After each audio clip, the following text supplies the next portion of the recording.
Olá, irmãos e irmãs, a graça e a paz do nosso Senhor e Salvador Cristo Jesus.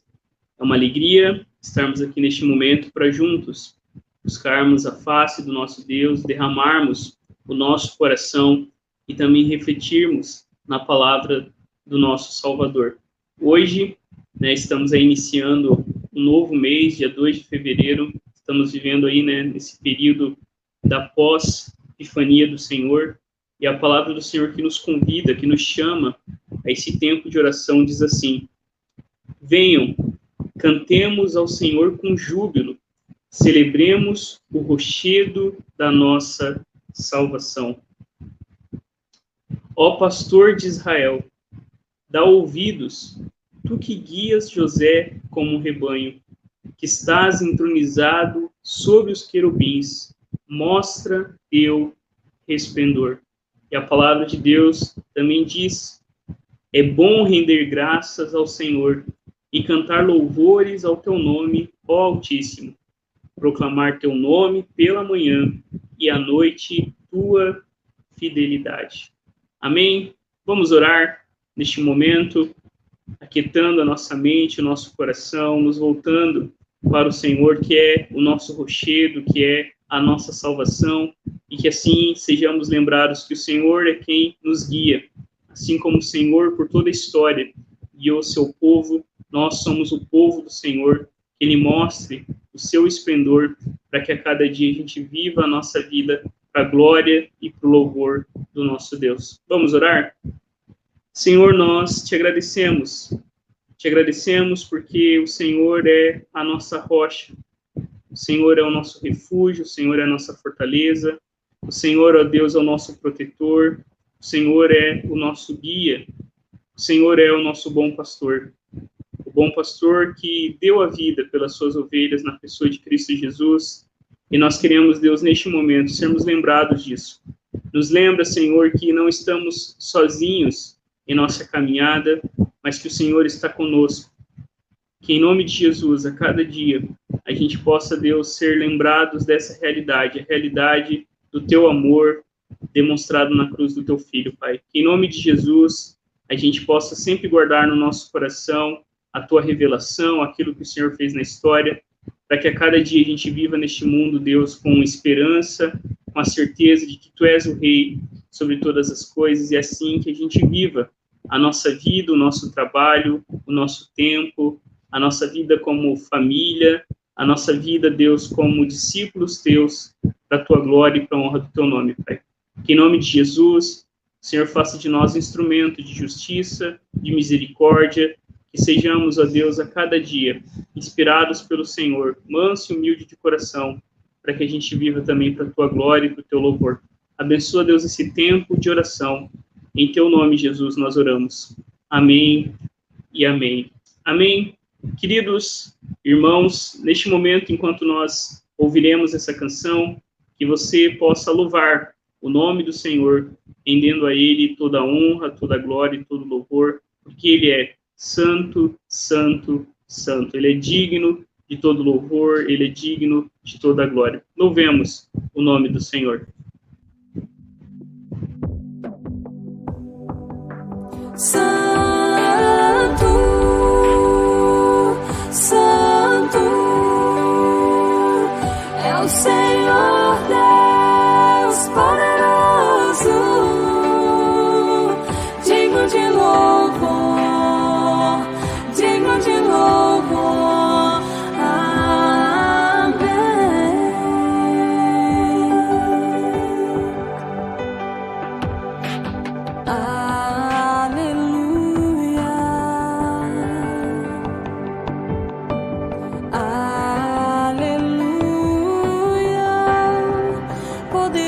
Senhor nosso Deus.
Amém. O Senhor é digno de louvor, Ele é digno da nossa adoração. Queridos e queridas, nós vamos então dar continuidade às nossas reflexões, né? A gente está olhando para a palavra de Deus e pegando nessas pequenas cartas, mas que trazem grandes tesouros, e nós já estamos há algumas semanas aí, né? Passamos por Filemon, por Judas, e agora a segunda e terceira João. E eu quero convidar você então a abrir a palavra do Senhor na carta de João, na terceira carta de João, onde a palavra do Senhor nos diz assim: abra a sua Bíblia. A gente falou sobre a importância, né, da gente manusear a palavra de Deus, aprender, né, a realmente conhecer a palavra do Senhor. Então, convido você a abrir aí em 2 João. E nós faremos a leitura a partir dos versículos que nós vamos trabalhar hoje. A partir do versículo 9. Abra sua Bíblia, então, em 3 João, a partir do versículo 9. E a palavra de Deus, ela nos diz assim, você pode acompanhar também na projeção. Escrevi algumas palavras à igreja, mas Diótrefes, que gosta de exercer a primazia entre eles, não nos dá acolhida. Por isso, quando eu for aí, farei com que se lembre das obras que ele pratica, proferindo contra nós palavras caluniosas. E não satisfeito com isso, ele não recebe os irmãos, impede os que querem recebê-los e os expulsa da igreja. Amado, não imite o que é mal, e sim o que é bom. Quem pratica o bem procede de Deus. Quem pratica o mal jamais viu a Deus. Quanto a Demétrio, todos dão bom testemunho dele, até a própria verdade. E nós também damos testemunho, e você sabe que o nosso testemunho é verdadeiro. Muitas coisas tinha para lhe escrever, mas não quis fazê-lo com tinta e pena, pois espero vê-lo em breve. Então, conversaremos pessoalmente. A paz esteja com você. Os amigos mandam saudações. Dê saudações aos amigos, um por um. Esta é a palavra do Senhor. Oremos. Senhor, nós pedimos, por favor, que o Senhor ilumine a nossa mente, aqueça o nosso coração, a reflexão da Tua palavra, e que os nossos olhos estejam, Deus, além do que aparentemente, Deus, a letra em si está escrito, que a gente enxergue o Senhor. Em nome de Jesus, os nossos olhos estejam fixos em Jesus, autor e consumador da nossa fé, para que assim, Deus, a gente não viva uma vida autocentrada, uma vida autônoma, uma vida de orgulho, mas que a gente viva uma vida centralizada em Cristo, uma vida tendo o Senhor como referência, o centro da nossa vida, Pai. Em nome de Jesus, o Senhor fale ao nosso coração. É a nossa oração em Teu nome, Jesus. Amém e amém. Queridos e queridas, a gente, né, na semana passada começou a refletir sobre a carta de João. Eu vou passar, né, a gente viu, né, na semana passada como que João, né, ele elogia a atitude de Gaio, né, que por amor ao Evangelho, por amor ao nome de Jesus, ele estava ali dedicando a sua vida, os seus bens. A gente viu que possivelmente Gaio não estava muito bem de saúde, então João ora, faz votos em favor de Gaio para que tudo estivesse bem, né, assim como a sua alma estava guardada em Cristo Jesus, e como o amor, né, de Cristo era realmente verdadeiro, presente, através de Gaio ali, que era realmente alguém que, né, trazia alegria ao coração de João por receber os missionários que estavam ali trabalhando na igreja naquele momento. E na semana passada, a gente compartilhou essa citação que eu gostaria de novo de colocar para você, porque nessa citação, né, de Dietrich Bonhoeffer, ele vem nos lembrar exatamente sobre como a igreja é graça de Deus, como eu e você, né, somos privilegiados em podermos viver neste mundo quebrado pelo pecado, né, neste mundo marcado ainda pelas consequências da queda, da miséria humana, é uma graça, é um privilégio, é uma antecipação, como ele diz, misericordiosa, daquilo que nós vamos viver na eternidade. Poder se reunir neste mundo, então, de maneira visível, em torno da palavra de Deus, em torno dos sacramentos que apontam para a obra de Cristo Jesus na cruz. Então, essa comunhão, essa presença, né, de outro irmão, de outra irmã, faz para nós uma fonte realmente de alegria e fortalecimento incomparáveis. Isso nos lembra a importância da comunhão, a importância da gente não andar sozinho, a importância da gente realmente a cada dia dedicar a nossa vida para viver em comunidade. E a gente sabe que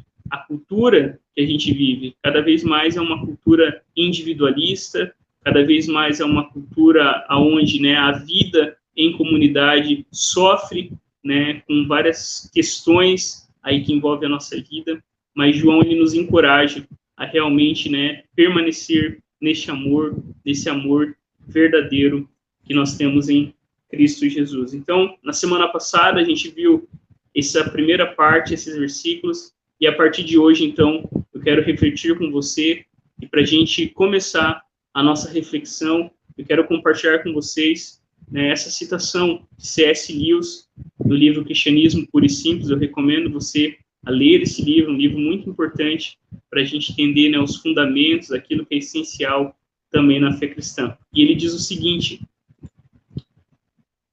estou chegando agora àquela parte da moral cristã que vai distingui-la mais nitidamente de todas as outras morais. Há um vício no qual ninguém no mundo está livre, que todas as pessoas no mundo abominam quando anotam na outra pessoa, e de que dificilmente alguém, exceto um cristão, jamais se imagina culpado.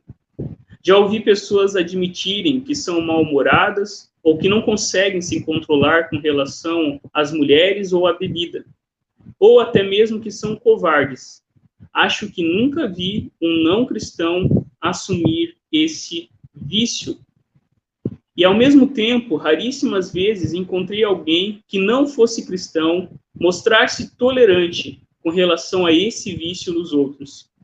Não há defeito que torne uma pessoa menos popular e nenhum do qual tenhamos menos consciência do que esse vício. E quanto mais nós o temos, mais o detestamos nos outros. O vício a que me refiro é o orgulho ou a presunção. E a virtude oposta a ele, na moral cristã, é chamada de humildade. Você deve se lembrar de que quando falei da moralidade sexual, eu alertei para o fato de que ela não era o centro da moral cristã. Bem, agora chegamos a esse ponto central. De acordo com os mestres cristãos, o pecado capital, o mal supremo, é o orgulho. A falta de castidade, a raiva, a avareza, a bebedice e tudo o mais são meras fichinhas em comparação. Foi pelo orgulho que o diabo se tornou o diabo, e o orgulho leva a todos os outros vícios. Trata-se do estado de mente completamente contrário a Deus. Nesse capítulo, que tem como título O Grande Pecado, né, C.S. Lewis ele vai tratar, né, desse tema central na fé cristã, esse, como ele coloca ali, o pecado capital, né, o maior de todos os pecados, que é exatamente o orgulho humano. E nesse capítulo, né, C.S. Lewis ele vai tratar como que todos os outros pecados, na verdade, né, eles são, como alguém já disse, né, chocados sobre esse que é o maior pecado, o pecado capital, que é esse estado de mente totalmente avesso, totalmente em oposição, em rebelião a reconhecer quem o Senhor é. Quando a gente pensa, então, no orgulho, como, né, o C.S. Lewis ele comenta, foi através do orgulho que o diabo se tornou o diabo, e é o orgulho que faz com que a gente realmente, né, viva uma vida voltada para nós mesmos, né, que vivamos uma vida também se sentindo, se achando superior às outras pessoas, como se a vida nos devesse alguma coisa, como se a gente, né, tivesse direito sobre alguma coisa, quando na verdade a gente então olha para Deus a gente baixa a nossa bola, a gente abaixa as nossas armas e a gente reconhece que diante do Senhor, o incomparável, né, o totalmente outro, aquele que está além, né, de toda a manipulação humana, que está além de tudo aquilo que nós podemos tentar de alguma forma forjar.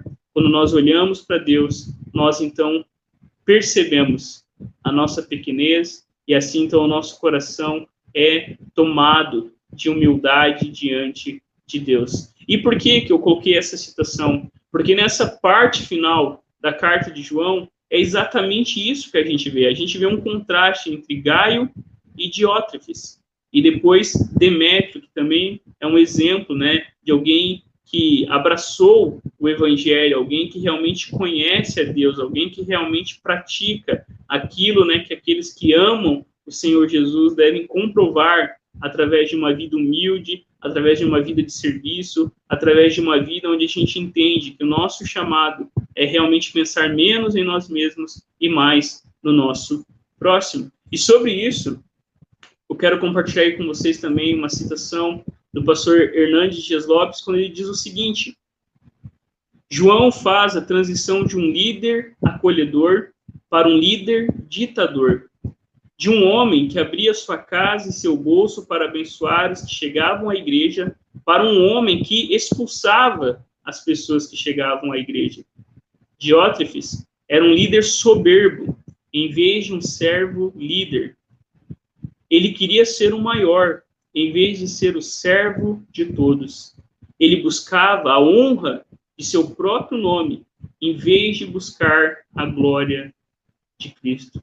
Então, João ele faz essa distinção entre Gaio, né, como um exemplo, como um modelo de serviço humilde, e Diótrefes, né, que queria ali ter a primazia, o primeiro lugar, que tinha essa visão de competição dentro do reino de Deus, que queria sempre estar destacado e que então impedia os outros, né, expulsava os irmãos, não acolhiam os missionários que estavam ali compartilhando, que estavam ali deixando a sua vida e realmente abraçando a causa do evangelho. Como o pastor Hernandes Dias Lopes coloca, ele buscava, né, a sua honra, a sua própria glória, em vez da honra e da glória de Cristo Jesus. E quando a gente, então, olha para esse texto, irmãos e irmãs, a gente precisa perguntar, colocar o nosso coração diante do Senhor, expor o nosso coração diante da lei do Senhor, que aponta, que mostra, que escancara, que muitas vezes nós também somos orgulhosos, somos soberbos, e nós muitas vezes também achamos, né, que somos melhores que os outros e ficamos nos comparando, quando na verdade, então, quando nós olhamos para o Evangelho, olhamos para Cristo Jesus, nós vemos um rei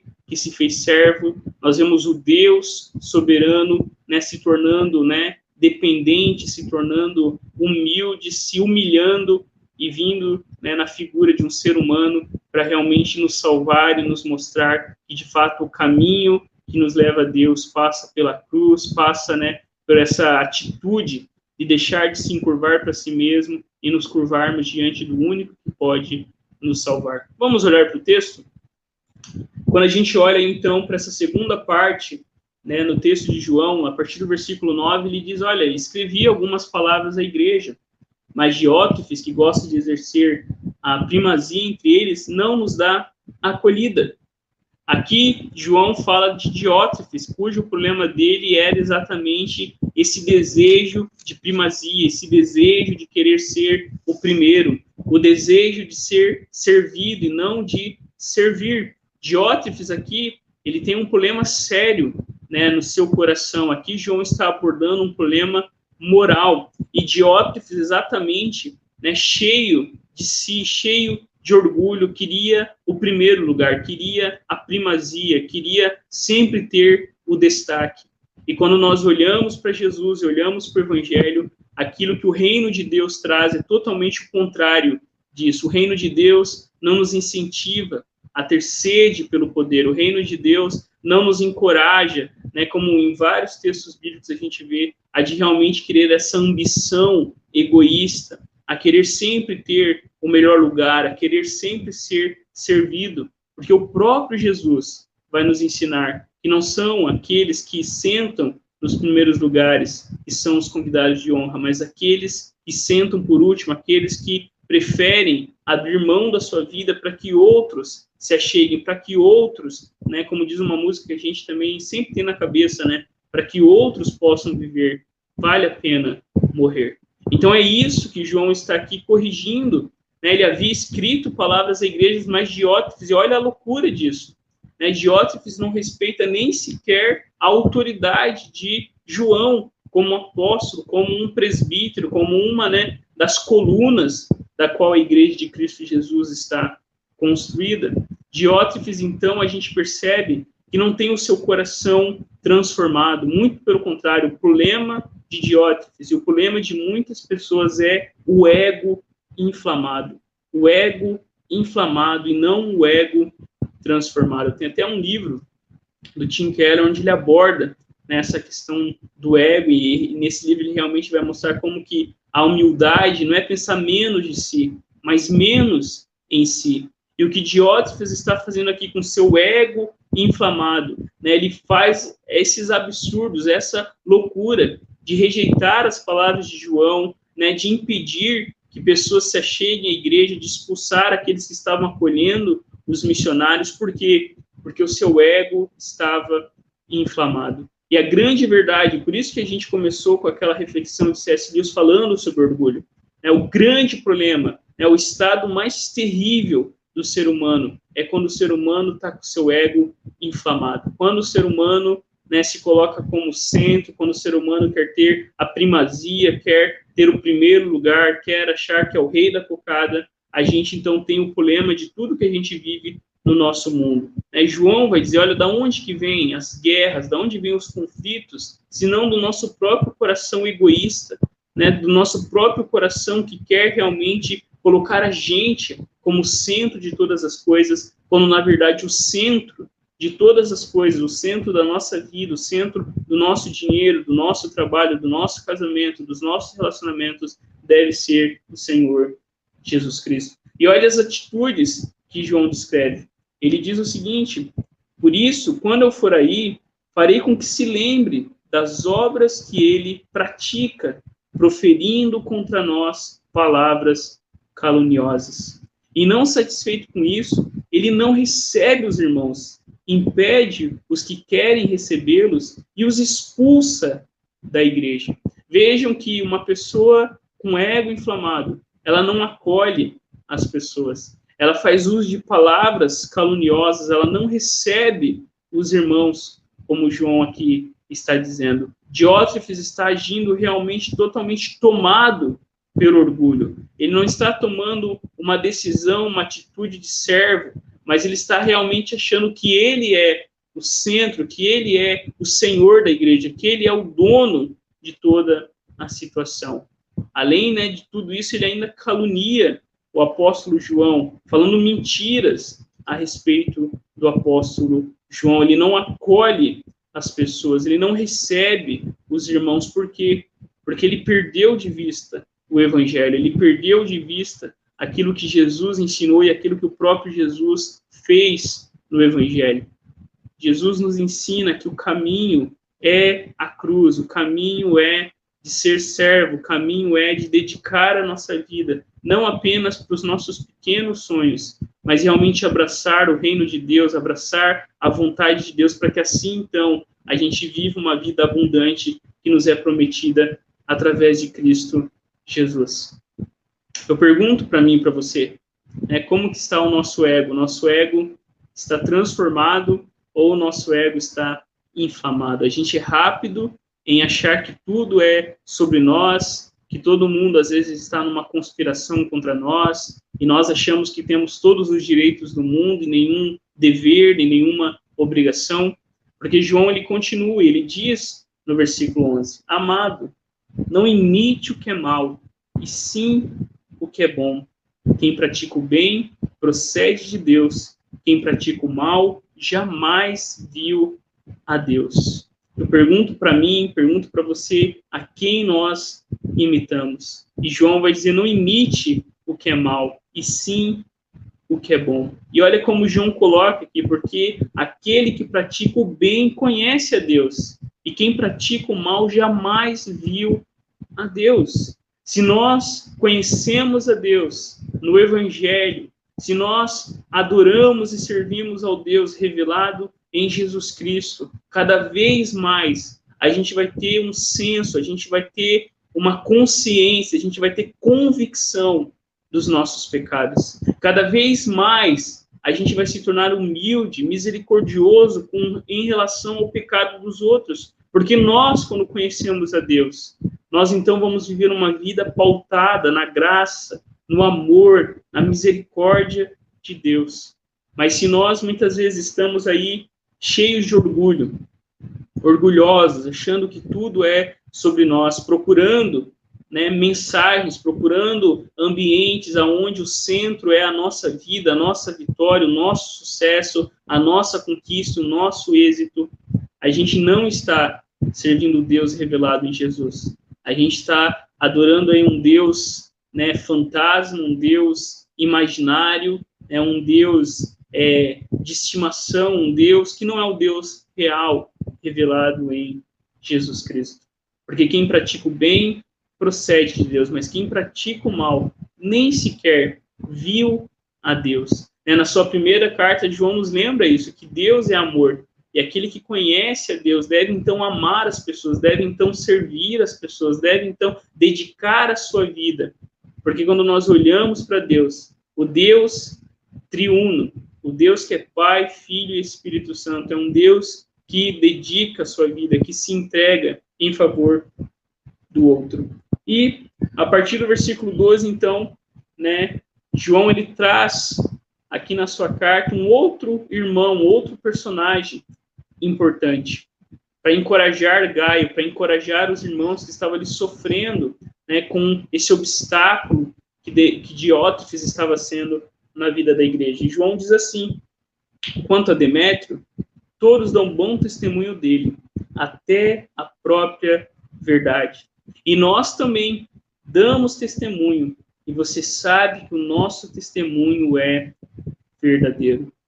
João aqui lembra a Gaio que Demétrio era alguém aonde ele deveria, como ele colocou no versículo 11, olha, não imite aquilo que é mal. E nós precisamos de pessoas, nós precisamos de modelos, nós precisamos de pessoas, de exemplos que realmente nos encorajem a viver não uma vida autocentrada, mas uma vida realmente dedicada para a glória de Deus e para o bem das pessoas. E aqui, então, João coloca Demétrio como um bom testemunho. Demétrio, João coloca que todos dão bom testemunho dele, inclusive ele a própria verdade. Por quê? Porque, ao contrário de Diótrefes, Demétrio vive a sua vida para a glória de Deus. Demétrio, ao contrário de Diótrefes, não vive uma vida centrada para si mesmo, pensando apenas nas suas necessidades imediatas, pensando apenas naquilo que ele vai ter de vantagem, naquilo que ele vai ganhar. Pelo contrário, Demétrio é um exemplo que dá testemunho, que fala para nós também hoje, de pessoas que realmente foram alcançadas com a graça de Deus. São pessoas que se tornam, então, verdadeiramente livres para servir o próximo, para servir a palavra de Deus, para servir a missão que Deus tem para nós. Não é bonito quando a gente olha para isso, não é belo quando a gente olha para isso, João lembrando esse irmão, que era também motivo de alegria, motivo que expressava a beleza do Evangelho, que nos torna humildes, que nos torna realmente dependentes daquilo que Deus fez e não orgulhosos do que a gente pode fazer, Lembrando a palavra de Deus, Nós não devemos nos orgulhar na nossa sabedoria, a gente não deve se orgulhar na nossa força, mas se a gente deve se gloriar em alguma coisa, é se gloriar em conhecer o Senhor. Quando nós conhecemos o Senhor, o nosso coração, então, dissipa, pelo poder da graça de Deus, todo orgulho e tudo aquilo que coloca a gente como o centro de todas as coisas. No versículo 13, João continua: muitas coisas tinha para escrever, mas não quis fazê-lo com tinta e pena, pois espero vê-lo em breve. Então conversaremos pessoalmente. Percebam, como a gente viu em todas as cartas praticamente, né? Percebam a profundidade da comunhão que a igreja vivia. O desejo de João não era resolver tudo, assim como era o sentimento de Paulo, assim como era o sentimento, né, de Pedro, de todos os irmãos e apóstolos que escreveram cartas para ajudar os irmãos, para guiar os irmãos na sua peregrinação, né, na sua caminhada com Deus. Aqui a gente vê que João realmente tem o desejo de se encontrar com Gaio, de ver se realmente, né, a sua saúde está bem, de ver realmente se a sua vida está tranquila, né, como a gente viu lá os votos que ele fez no começo, porque possivelmente Gaio não estava muito bem, e o desejo de João era estar com Gaio, era visitá-lo pessoalmente. Aqui a gente novamente vê a dimensão, né, da comunidade, a dimensão da importância que nós temos de não viver uma vida cristã superficial, de não viver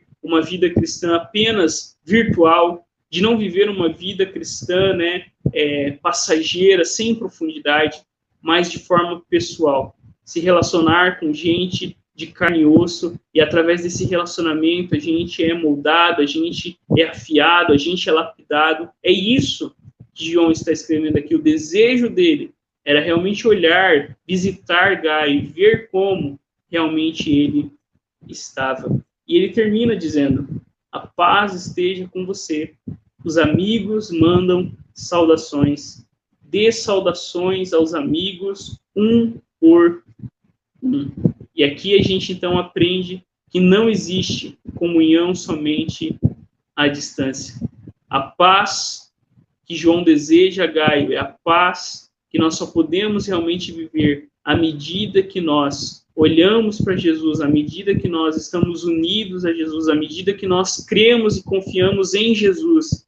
Então nós podemos desfrutar e viver essa paz. E percebam como que João, né, fala: os amigos saudam você. Saudem, né, os amigos, dê saudações aos amigos, um por um. E aqui, queridos, a gente vê a beleza da igreja. Aqui a gente vê como que a igreja realmente é um sinal, como que a igreja deve ser realmente um lugar aonde o amor que o Pai, o Filho, o Espírito Santo, por toda a eternidade compartilham, deve ser compartilhado também nas nossas vidas e nos nossos relacionamentos. Né? Diante do Senhor, cada pessoa é importante, cada pessoa é necessária para que a gente viva a missão de Deus e viva para a glória de Deus. É isso que João está dizendo aí na sua carta, para que, longe do orgulho, a gente possa viver esse amor um por um, e em Cristo Jesus, aonde nós nos tornamos um na sua obra na cruz. Eu quero terminar com essa citação também de C.S. Lewis, quando ele diz o seguinte: os cristãos estão certos. O orgulho tem sido a causa principal da desgraça em todas as nações e todas as famílias desde a criação do mundo. Outros vícios podem, às vezes, reunir pessoas. Por exemplo, você pode encontrar camaradagem, risos e gentileza em meio a pessoas bêbadas ou devassas. Mas o orgulho sempre significa inimizade. Ele é a inimizade em pessoa. E não apenas inimizade entre pessoas, mas inimizade para com Deus. Em Deus, você se depara contra algo que é incomensuravelmente superior, a menos que você conheça bem a Deus. E por isso, saiba que não é nada em comparação com Ele, não o conhece de jeito nenhum. Enquanto você for orgulhoso, não poderá conhecer a Deus. Uma pessoa orgulhosa sempre está desdenhando coisas e pessoas. E é claro, se você fica olhando de cima para baixo, não poderá olhar para nada que esteja acima de você. Pois o orgulho é um câncer espiritual, tendo em vista que corrói a própria possibilidade do amor ou do contentamento ou mesmo do bom senso. Que a gente possa olhar para essa carta de João e sermos encorajados por aquilo que a gente vê no próprio Jesus, que é o nosso exemplo, o mestre da humildade, que morreu na cruz para transformar o nosso coração obstinado, orgulhoso, autônomo, cheio de si, em um coração quebrantado, em um coração contrito, que o próprio Deus não rejeita. Que a gente possa olhar para o Senhor, sermos assim tão quebrantados, sermos assim tão humilhados, e sermos então realmente reconhecendo que nós devemos viver a nossa vida em gratidão por aquilo que Deus fez através de Cristo Jesus. Amém? Eu convido você a fazer junto comigo essa oração que diz assim: vela, ó Senhor amado, pelos que trabalham, ou vigiam, ou choram essa noite. Ordena que teus anjos guardem os que dormem. Cuida dos enfermos. Cristo Senhor, dá repouso aos cansados. Abençoa os que estão perto da morte. Consola os que sofrem. Compadece-te dos aflitos. Defende os alegres. Tudo isso te suplicamos somente por teu grande amor. Amém e amém. Amém. Eu convido você a fazer junto comigo essa oração que diz assim. Façamos todos a uma só voz. Pai misericordioso, tu derramaste teu amor sobre nós com a vida e os ensinamentos do teu Filho Jesus Cristo. Move-nos a refletir teu amor com paciência, bondade e humildade, enquanto servimos ao próximo para trazer glória a ti. Por teu Filho, Jesus Cristo, nosso Senhor, que vive e reina contigo e com o Espírito Santo, um só Deus, agora e sempre. Amém e amém. Eu convido você a fechar os seus olhos, façamos juntos essa última oração. Deus de justiça e misericórdia, tu contas as nossas lágrimas e ouves as nossas orações. Enche-nos com a tua luz, ó Deus, e ajuda-nos a confiar na tua santa promessa e não ter medo. Senhor, neste momento nós colocamos a nossa vida, o nosso coração, a vida, Deus, da nossa família, da nossa casa, dos nossos amigos, das pessoas que fazem parte dos nossos relacionamentos, das pessoas que fazem parte do nosso mundo, e nós pedimos, Deus, a tua misericórdia, a tua graça, o teu poder. Lembramos, ó Deus, de orar para aqueles que estão passando por tempos difíceis. Clamamos, Deus, pedindo a tua misericórdia sobre esse tempo difícil que estamos vivendo. Infelizmente, Deus está tendo aí um novo surto de Covid, de gripe, muitas pessoas sendo, ó Deus, contaminadas. E a nossa oração, Deus, é que o Senhor tenha misericórdia, é que o Senhor derrame da tua graça, que o Senhor derrame do teu poder, que o Senhor realmente, Deus, use cada situação para a tua glória, para que a gente, Deus, seja cada vez mais humilhado diante de ti, para que assim, no tempo do Senhor, sejamos, ó Deus, exaltados para a glória do teu nome, Senhor. Em nome de Jesus, visita aqueles que estão enfermos, aqueles que estão doentes, aqueles, ó Deus, que estão passando por tantas coisas.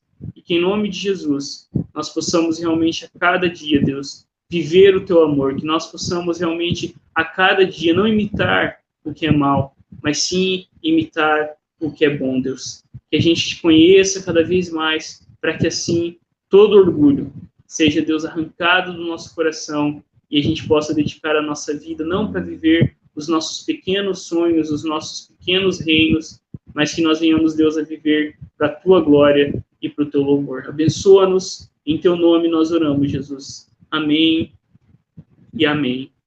Amém. Queridos e queridas, nós vamos ficando por aqui, que o Senhor te abençoe, que o Senhor nos guarde. Não se esqueça, domingo nós teremos a Escola Bíblica Dominical, transmissão online, somente online às 10 horas, e domingo à noite nós teremos o nosso culto de adoração, onde você é convidado a vir e louvar e bendizer o nome do Senhor. Fique na paz, que o Senhor te abençoe, em nome de Jesus, amém e amém. Um grande abraço. Tenho vivido no desconhecido, sinto pânico, ansiedade e o luto. A mistura disso tudo tá me angustiando. Essa ansiedade deixou todo mundo com medo. Porém, amadurecidos. Uma segunda chance. Oportunidade de tomar uma iniciativa. A luta continua, mas é possível mudar a nossa perspectiva. O que a gente precisa não é ignorar a situação, é parar de simplesmente fazer e se perguntar o porquê. O que te faz acreditar? Eu não procuro a força dentro de mim. Eu olho para cima, para Jesus, e lembro do que ele disse. Não deixe seus corações ficarem perturbados. Não tenham medo. Eu estarei com vocês sempre, até o fim. E essas palavras fluem como uma cura dentro de mim.